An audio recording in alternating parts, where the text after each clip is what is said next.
के लिए भी लम्हा फिक्रिया होगा कि हमने इतना जो है इसे दबाया। कई बार इनके जो जलसे हैं उनकी एनओसी जो है वो हमने मनसूख करवाई। अब हमने इस्लामाबाद से हट कर शहर इक़्तिदार से दूर जो है जंगल के अंदर जो है इन्हें वो जगह मुहैया की, लेकिन वहाँ पर भी पाकिस्तान तहरीक इंसाफ जो है जलसा करने में कामयाब हो गई। नाज़रीन किराम, ये आज का जलसा जो है शहर इक़्तिदार के दरो दीवारों से टकराएगा।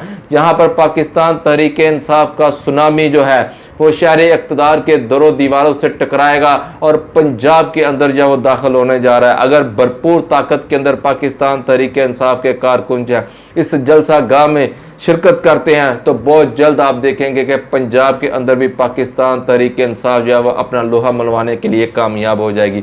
नाज़रीन किराम, अगर ऐसा नहीं होता, अगर पाकिस्तान तहरीक इंसाफ जो है वो अपना कामयाब जलसा नहीं कर सकती, तो मुखालफिन को जो है ये बावर हो जाएगा कि पाकिस्तान तहरीक इंसाफ की जो सियासत